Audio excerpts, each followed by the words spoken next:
नमस्कार दोस्तों, आप सुन रहे हैं एंड ऑफ द गेम का एपिसोड संख्या 28वां। अब आगे। वापस कॉन्फ्रेंस रूम में पहुंचे तो सबने हकबकाकर उनकी तरफ देखा। फिर डीसीपी ने पूछा, ये गया नहीं अभी तक? नो सर, वो क्या है ना, नीचे पहुंचने के साथ ही इसे अपनी गलती का एहसास हो गया।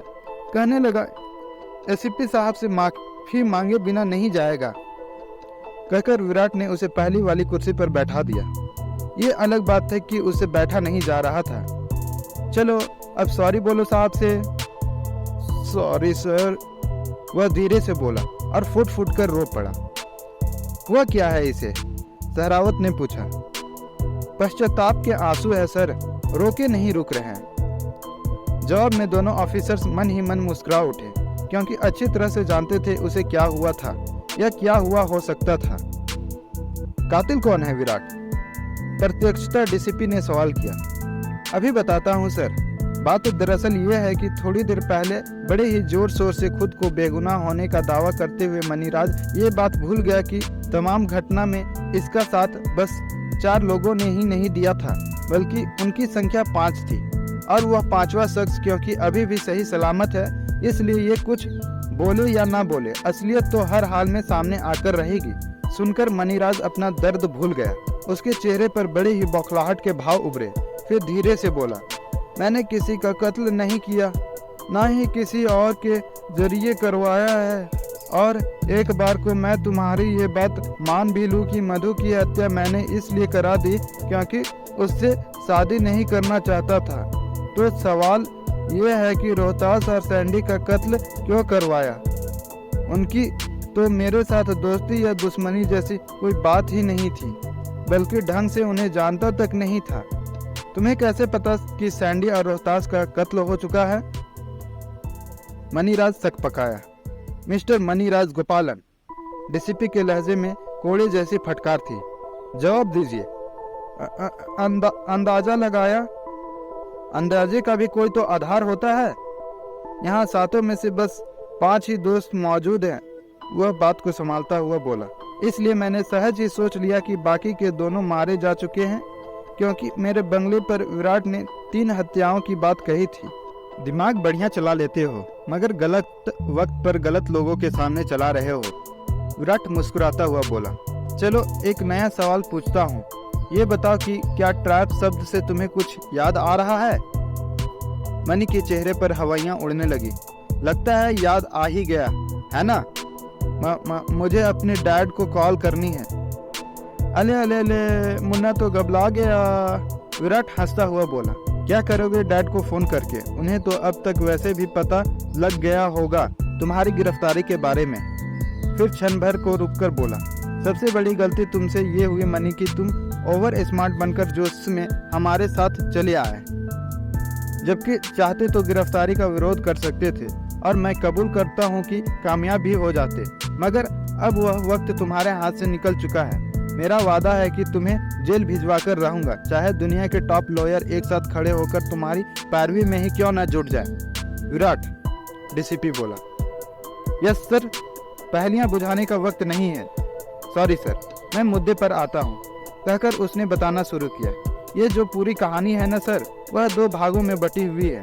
पहले हिस्से में राहुल हांडा का कत्ल हुआ, जबकि दूसरे भाग में मधु, रोहतास और सैंडी अपनी जान से हाथ धो बैठे। राहुल के कत्ल में मनी का कोई हाथ नहीं था, क्योंकि उस वारदात को नशे में ही सही सैंडी ने अंजाम दिया था, लेकिन मधु उसे तो हर हाल में अपने रास्ते से हटा देना चाहता था। ये अलग बात थी कि खुद उसका कत्ल करने लायक हौसला अपने भीतर नहीं जुटा पा रहा था। उन्हीं दिनों पापी मंडली के एक मेंबर ने इससे संपर्क करके समझाया कि मधु सिर्फ इसकी ही नहीं बल्कि उसकी भी दुश्मन थी, इसलिए दोनों को एक हो जाना चाहिए। तब दोनों के बीच क्या बातें हुई, कैसे एक दूसरे के साथ देने को राजी हो गए, मैं नहीं जानता, मगर रिजल्ट यही रहा कि दोनों ने हाथ मिला लिया। फिर क्या हुआ? अजय, जयराज, मनोहर और बिट्टू जैसे 4 जरायम पेशा लड़कों को इसने पहले ही अपने घर में पाल रखा था, इसलिए किराए का कातिल तलाश करने के लिए कहीं दूर जाने की जरूरत नहीं पड़ी। मैं नहीं जानता कि तीनों को मार गिराने के लिए उन्हें कितनी मोटी रकम दी गई थी, मगर दी बराबर होगी। वरना वह भला इसके कहने भर से किसी का कत्ल क्यों करने लग जाते। तुम्हारा मतलब है उन्हें खास करके वारदात को अंजाम देने के लिए दिल्ली नहीं बुलाया गया था? नहीं सर, लेकर तो उन्हें ये सच में अपने सर्कस वाले शौक की ही वजह से आया था, मगर बाद में उन चारों को तगड़ा रोल निकल आया जिसको अंजाम देते हुए अपनी जान से हाथ धो बैठे। ठीक है, आगे बढ़ो। मनी को ज्यों पता लगा कि सैंडी अपने दोस्तों के साथ एक ऐसी हवेली में रात गुजारने वाला है जो अभिशापित मानी जाती है, जहां कोई कदम तक नहीं रखना चाहता, इससे अपने जोड़ीदार के साथ मिलकर एक शानदार योजना बनाई और मामले को हद से ज्यादा कॉम्प्लिकेटेड साथ में मनोरंजक भी बना दिया।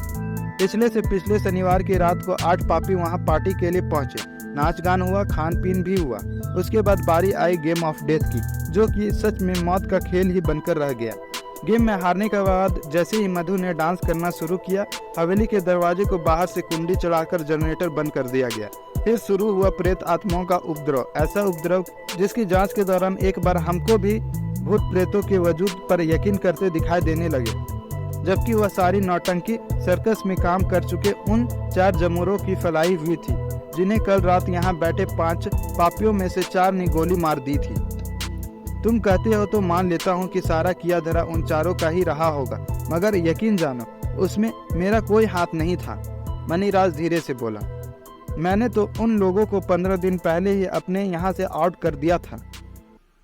आउट बेशक कर दिया था, मगर वह भी तुम्हारी योजना का ही एक हिस्सा था, ताकि बाद में उनके किए धरे की जवाबदेही तुम पर आयद ना हो सके। ये गलत है। पहले पूरी कहानी तो सुन लो, इतने उतावले क्यों हो रहे हो? ठीक है, बोलो। हवेली में भूत प्रेतों का वह उपद्रव कामयाब इसलिए हो गया क्योंकि तुम्हारा जोड़ीदार 8 पापियों में से एक था, जिसने तुम्हारे आदमियों के लिए सहूलियत पैदा करते हुए मधु कोठारी को कुछ सुंघाकर या उस पर हमला करके बेहोश किया। फिर ऊपर से नीचे लटकाई गई एक रस्सी उसको छाती पर दोनों हाथों के बीच बांध दिया गया। उसी ने बाद में मधु की रिकॉर्डिंग की गई आवाज को अपने फोन में प्ले भी कर दिया, जिसे सुनकर बाकी लोगों को ये लगा कि जो हो रहा था वह मधु की मर्जी से किया जा रहा था। सुनकर 5 पापी एक दूसरे की शक्ल देखने लगे, जैसे अपने बीच में मनी की जोड़ीदार को सॉर्ट आउट कर लेना चाहते हो।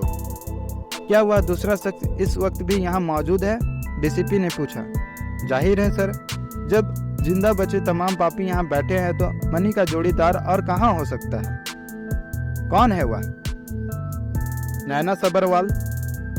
मनी के अलावा सब हक बकाकर उसकी तरफ देखने लगे। ये क्या बकवास है विराट? लड़की कुर्सी से उछलती हुई उठ खड़ी हुई। मैं भला किसी की जान क्यों लेने लगी? ये इश्क नहीं आसान, इतना ही समझ लीजिए। इश्क की आग का दरिया है और डूब के जाना है। हाँ, इस बात पर मुझे बराबर हैरानी हो रही कि तुम्हारी जैसी अल्ट्रा मॉड लड़की, जिस दिन राहुल के मरते ही उसके कजन को अपना बॉयफ्रेंड बना लिया, इतनी इमोशनल क्यों है? क्या बकवास कर रहे हो?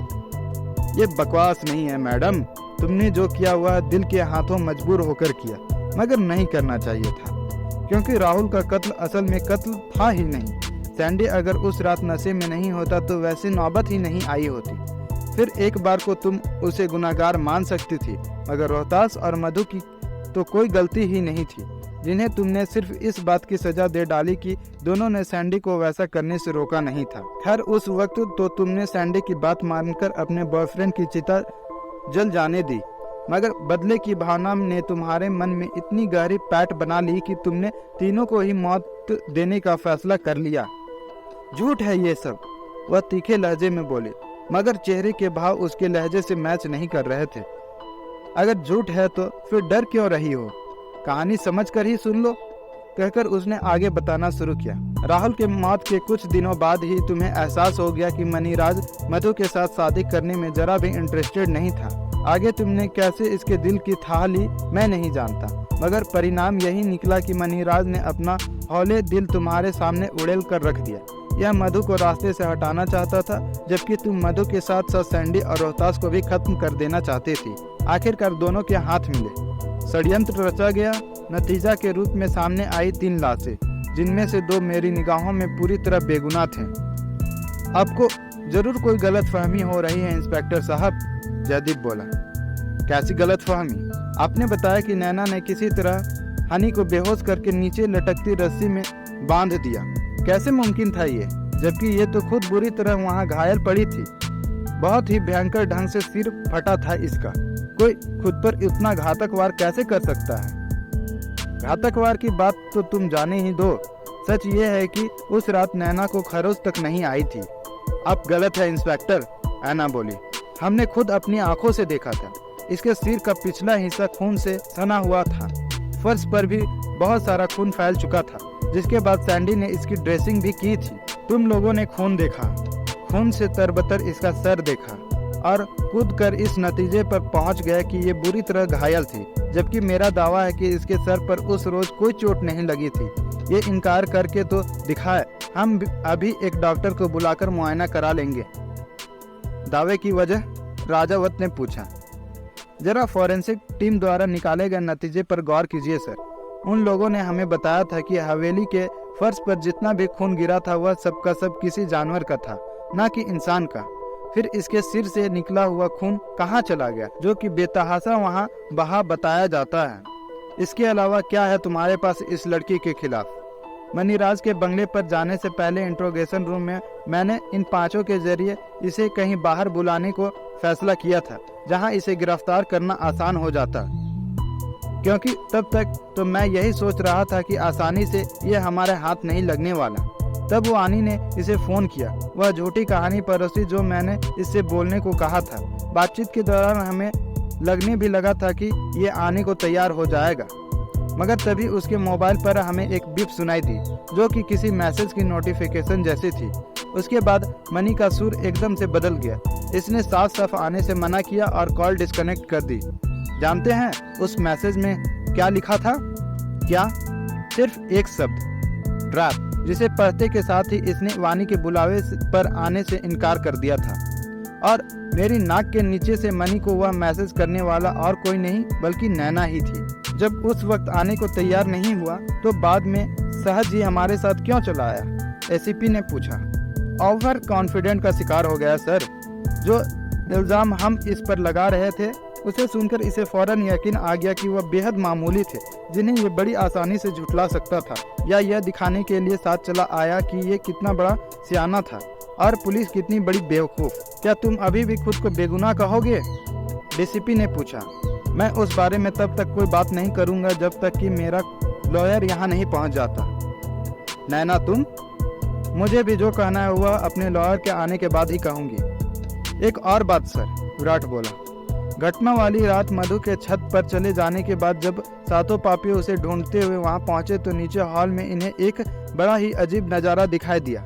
राजा महाराजों जैसी वेशभूषा में बैठे किसी शख्स के सामने एक लड़की नृत्य कर रही थी, जिसे इन सब ने मधु समझ लिया। असल में वह एक छोटे से प्रोजेक्टर के जरिए वहां प्ले किए जा रहे किसी मूवी का क्लिप था। मेरा दावा है कि उस काम को नीचे हॉल में बेहोश होने की नौटंकी कर रही नैना ने ही अपने हाथों में बंधी घड़ी के जरिए अंजाम दिया था, जो कि इस वक्त भी पहने हुई है, और उसकी शेप से भी पता लग जाता है कि वह सिर्फ घड़ी नहीं है। सब एक बार फिर नैना की तरफ देखने लगे, जबकि विराट की बात सुनकर उसने मेज पर रखे अपने हाथ को तुरंत नीचे खींच लिया। वारदात के बाद घड़ी फेंक क्यों नहीं दी इसने? एसीपी ने पूछा। सही जवाब तो यही दे सकती है, मगर मेरा अंदाजा है कि उसका कोई इस्तेमाल ये कल रात वाली वारदात से सोचे बैठी थी, इसलिए नहीं फेंका, और बाद में हमने इसे यहाँ लाकर बंद कर दिया तो मौका हासिल नहीं हो पाया घड़ी से निजात पाने का। ठीक है, सहरावत अपनी जगह से उठता हुआ बोला। मनीराज और नैना को हवालात में डाल दो और बाकी चारों को जाने दो यहाँ से। बाकी रोहतास और सैंडी के पेरेंट्स को उनकी मौत की खबर मैं दिए देता हूँ। राजावत उसके पीछे लपका। सर सर सर, कुछ कहना चाहते हो? Yes sir. बोलो। राहुल और मधु की लाश जलाने का गुनाह तो बाकी लोग से भी हुआ है, ऐसे में उन्हें छोड़ देना क्या ठीक होगा?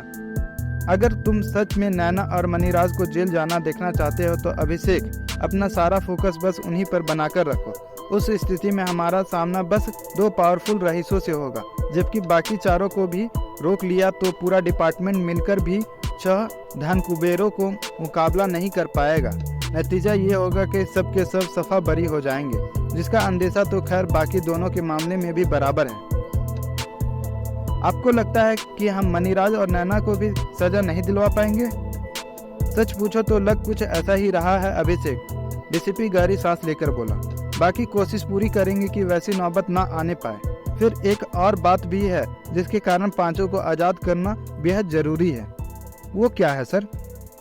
विराट और सुलभ जोशी ने अरशद के घर में पहुंचकर जो कुछ भी किया हुआ जायज नहीं ठहराया जा सकता, और अपने 2 ईमानदार ऑफिसर को सस्पेंड करना मुझे हरगिज भी मंजूर नहीं है, जो कि अगर हम अरशद को गिरफ्तार करते हैं तो करना ही पड़ेगा, जबकि उसे छोड़ देने की सूरत में नदीम खान की मजाल नहीं होगी कि विराट और जोशी के खिलाफ कोर्ट में जाने की। समझ गया? Yes sir, thank you sir.